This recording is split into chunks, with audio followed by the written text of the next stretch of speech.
This is 120 clicks.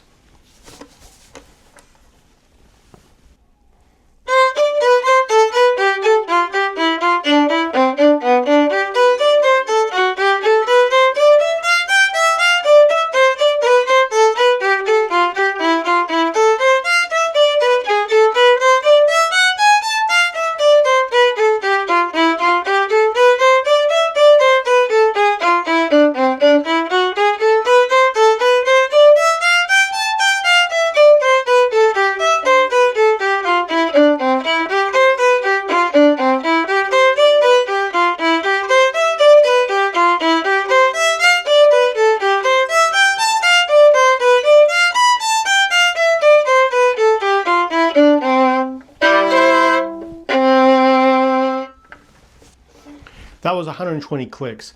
Now let's do it a little slower. I'm going to slow this down to 60 so that you can follow along and see what I'm doing.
The idea here is to remain in the middle of the bow and keep a manageable sized bow. The faster you go, the smaller the bow size will start getting, because it's harder and harder to maintain that bow stroke at a consistent faster tempo.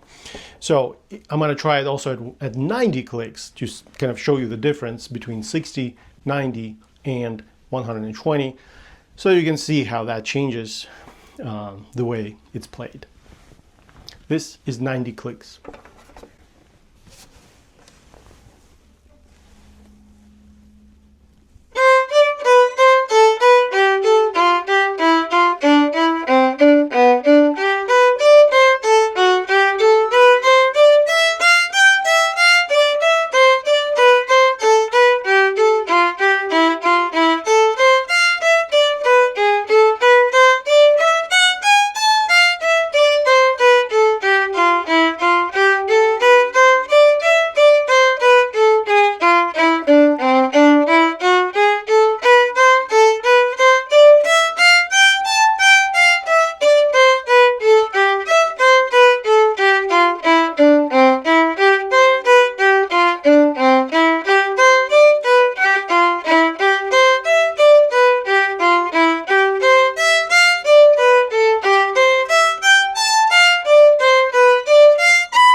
Recently, someone left a comment asking me to play this particular etude to help them with, their studies.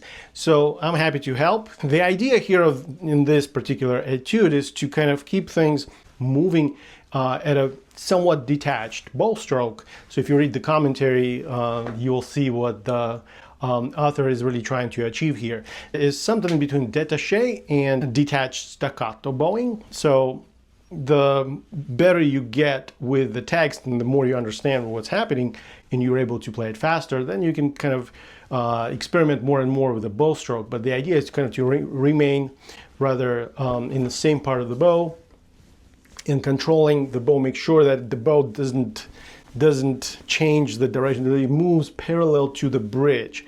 So it's one of the very basic bow strokes that you can do on the violin. That's kind of really important to keep maintaining a very, straightforward, geometrical, as much as you can handle, really, as much as you can help it, straight bow.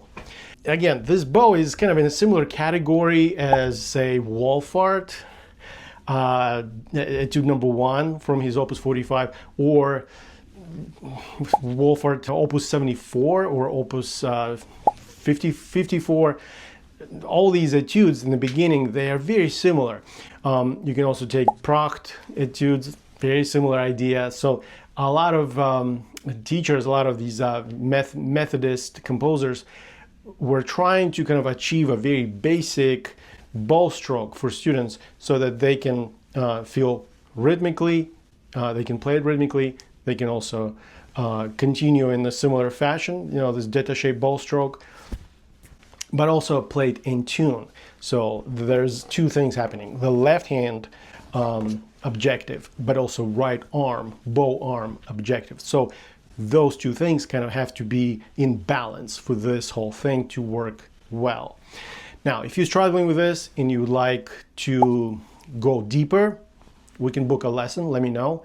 I can let you know what my rates are and when I have availability. Be happy to help you. And if you guys enjoying the videos, I also invite you to my Patreon page where you can support what I'm doing through a small monthly fee. That would really mean a lot, and I would really appreciate to see you there. Thank you very much. The link is going to be down below. Thanks.